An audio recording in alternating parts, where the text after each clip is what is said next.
the carnage that some people want to deny happened to the Philippines, and I'm here to knock that one out of the ballpark, is a direct result of Fukushima. And the reason I say that are many, and there are many well-known peer-reviewed academic global warming models that say if the ocean gets warmer, then storms get more powerful. We can take drastic action now to ensure that we prevent a future where super typhoons become a way of life.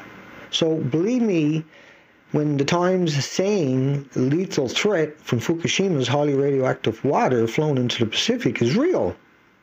We already have a study based upon the first 2 weeks and how that will impact the ocean. The simulation, which was run by a German Marine Research Institute, shows the entire Pacific waters being polluted by radioactive water in just 6 years. That model didn't include a leaked TEPCO report of 120 billion becquerels, disintegrations a second, every second, for thousands of years of plutonium. I mean millions, I mean billions of years. And 7.6 trillion becquerels of disintegrations per second, every day, endless energy, like a big battery of Neptunium that was released in the first 100 hours. And a new UN report showing 95% of the Fukushima discharges are transported in the Pacific. And that contaminant is heading all the way to North America, meaning the ocean is filling up and it's heating up because it's putting out all this energy. Taking into account reactor 1 melted in 5 hours. 5 hours. And that there's a minute 400 tons going into the ocean every day. New emergency in Japan. The Fukushima nuclear plant is leaking 300 tons of highly radioactive water into the Pacific Ocean per day. Japan's nuclear watchdog. Another blow came from a new study showing the impact strengths of just cesium-137. Another shows the West Coast to be as high as 4%. 4%. It's worse than a big battery, not including uranium, plutonium, the strontium. It wasn't in any of the models, just cesium-137. And as you dive in, you find the whole Pacific Ocean likely to have cesium levels 5 to 10 times higher than that peak of the nuclear bomb test alone. That the LA Times says 60 billion becquerels of cesium-137 and strontium-90 are being discharged daily into the Pacific, and that there's reports of trillions of becquerels of plutonium-239 released from Fukushima, 23,000 times higher than previously announced. I made a video full of this called Fukushima Butter Numbers if you need more. But what happened to the Philippines is a direct result of the radiation being absorbed into those super cyclones. That was the size of the country, and they hit like an F4 tornado. This storm is Sandy size in width. This is the entire country of the Philippines. The scale of this disaster is unprecedented. On our 120-kilometer to get across from the western to the eastern side of Leyte Island, all we could see was kilometer after kilometer of utter devastation. It's hit multiple islands with full super typhoon force, 200-mile-per-hour wind. We've never seen one this strong.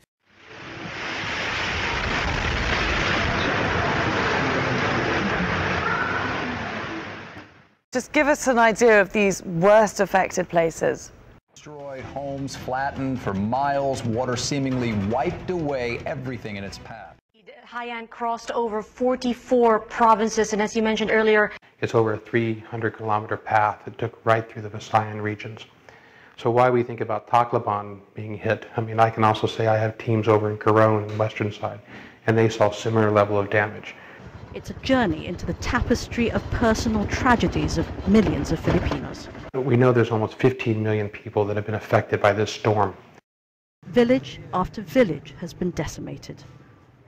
The degrees of destruction vary. Some villages still have water, but nearly every building's been wrecked. Roldan's a fisherman, or rather he was, given his boat now sits a couple of kilometers inland. There's a lot of water under this storm. There's going to be storm surge, 50, maybe 60 feet. All the people along the eastern shores of the Philippines will be moving. The super typhoon destroying 80% of everything in its path. Dealing with the aftermath must be as tough as surviving the storm itself. More pictures of Friday's typhoon are now emerging. In places, the winds reached almost 200 miles an hour. That makes it one of the most powerful storms ever recorded on land.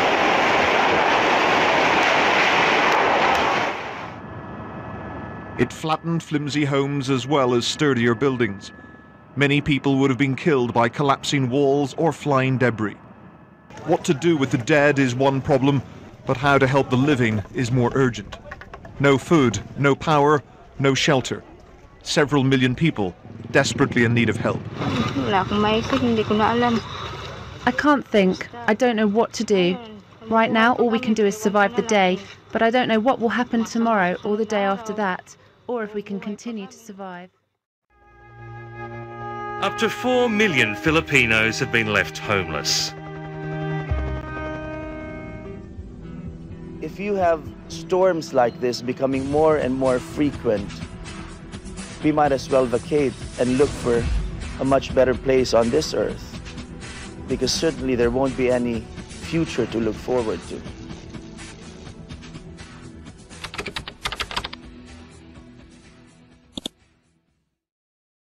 We need to get subscribed and get this unity stronger and beat YouTube at their own game. Okay, that's what this is about. Like I say, go to the Remix button, hit the Remix button. That way you'll have this video and keep up with this. Otherwise, you know, YouTube's just going to control us, guys.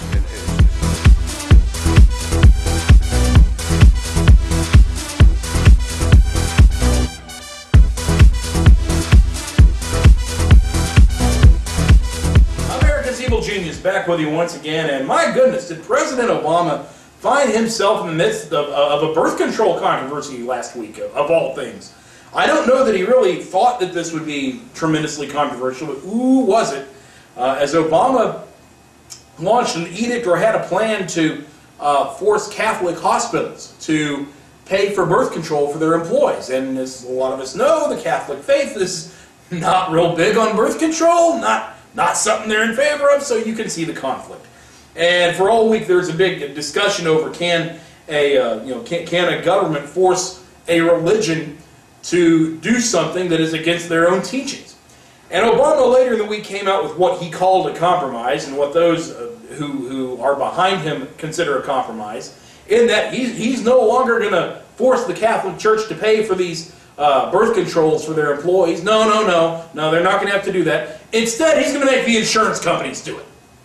So at the end of the day, he's still forcing a third party to pay for somebody else's birth control.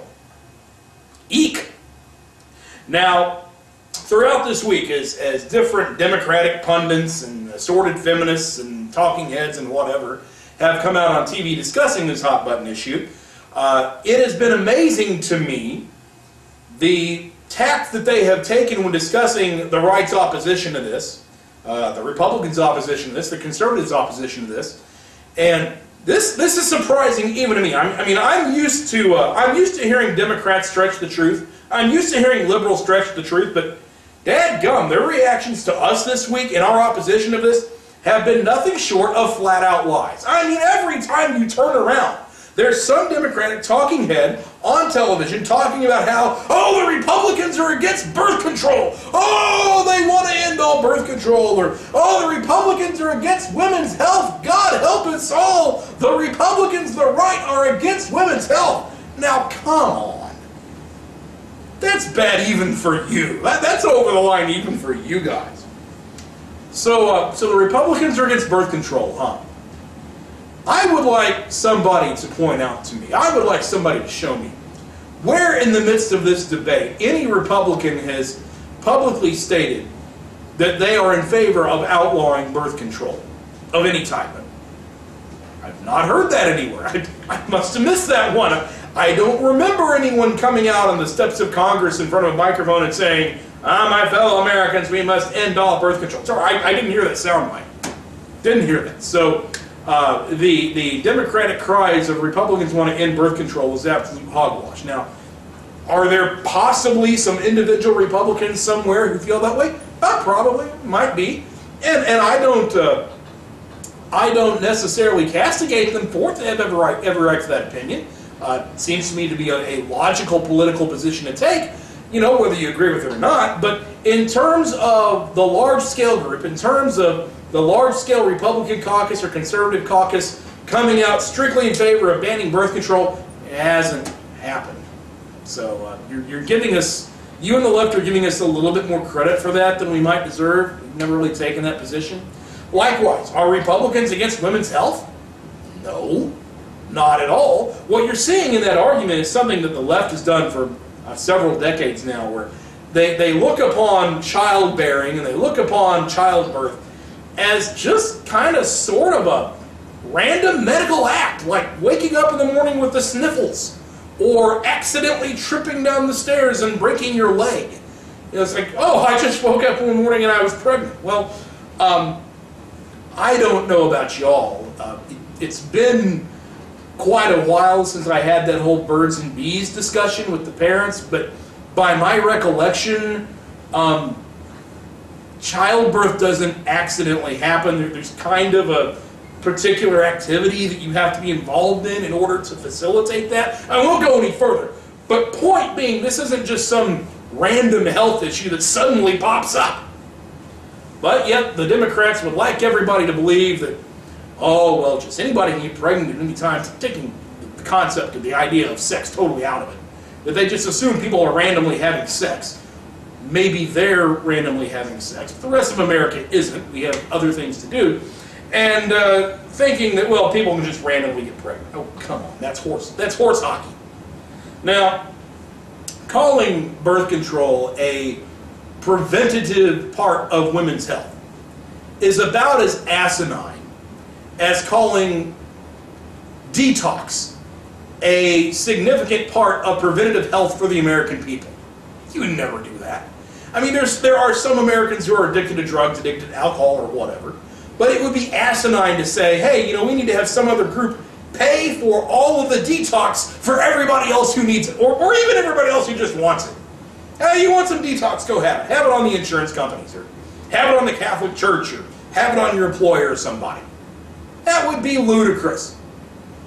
Drug addiction is the result of one person's choices. I would say negative choices, but one person's choices. And as such, it really shouldn't be up to anyone else to be forced to facilitate their recovery from those bad choices. Just like birth control. If you want to take the risk of having sex, buy your own birth control. Is that too much to ask? I mean, really. It's not as though birth control is difficult to come by in 2012. It's not as though birth control is particularly expensive in 2012. I mean, heaven forbid, for sake of discussion, let's say I went down to the local watering hole one night and I ran into a lovely young maiden, shall we say, and I determined, discussion purposes only, I determined that it would be worthwhile to take this lovely young maiden back to my place and get to know her intimately, shall we say.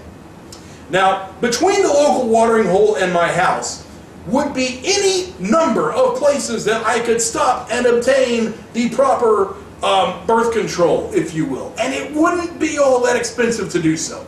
Now, granted, I know I'm a guy. It's different for me than it is a girl. Granted, women have a little bit more they have to go through, but still, it's not that tough to do. There's clinics all over the place. There's free clinics that do this stuff. Birth control pills or whatever other method you want to use, it's not real hard to come by. It's not terribly expensive. You're not buying a condo. And it strikes me that if you are the type of person, male, female, whatever, if you are the type of person that cannot afford birth control, then maybe you're not the type of person that should be having sexual relations at that point in your life anyway. I mean, if you can't afford birth control, then can you really afford to take on the risk that you're taking with this behavior, whether you're male or female? No, I wouldn't think so. If you're not mature enough to have put yourself in a position where you can afford said birth control, then are you really mature enough to be having some kind of sexual relationship anyway? No, I wouldn't think so. And I'm not even talking about this in terms of a moral argument or a religious argument. Heck, I'm leaving that to the side.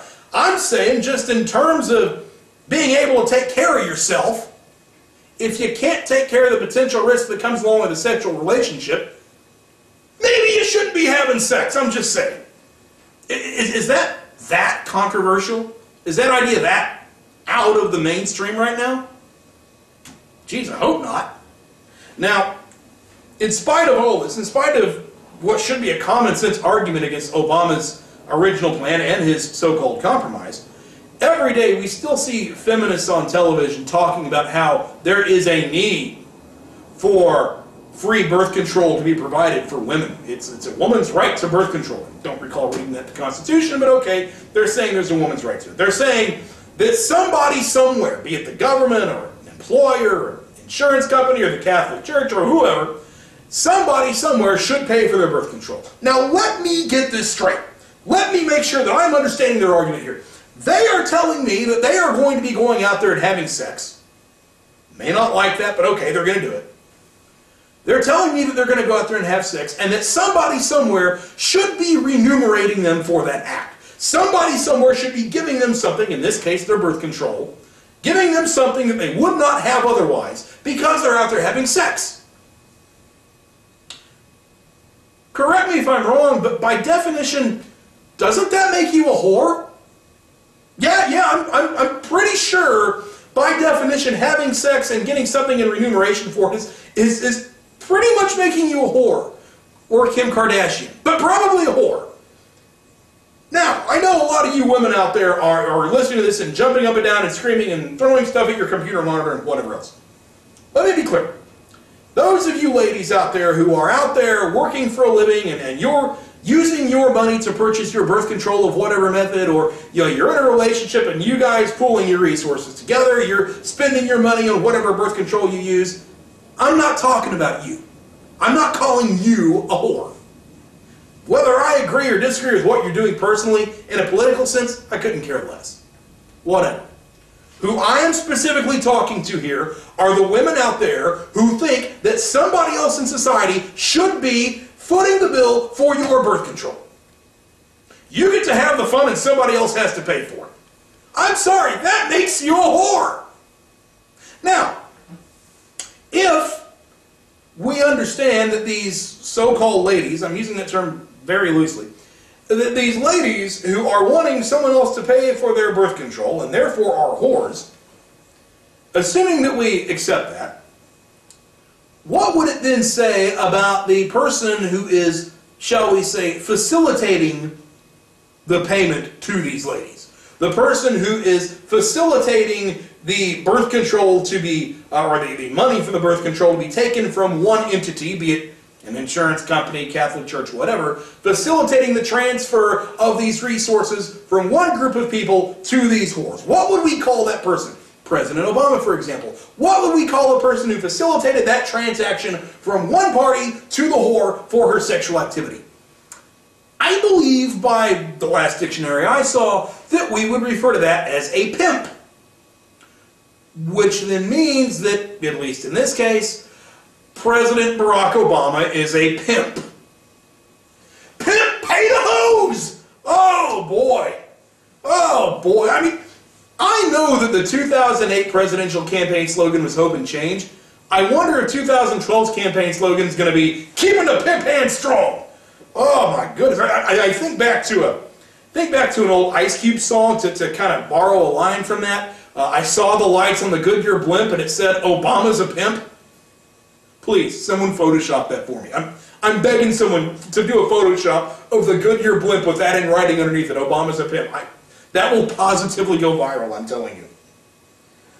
The bottom line is, you have heard me several times on this show in different topics, different cases, talk about the idea that the 2012 presidential election, the division we have in our country, that division is not between rich and poor. That division is not even really between Republicans and Democrats, not entirely. Not even entirely between conservatives and liberals.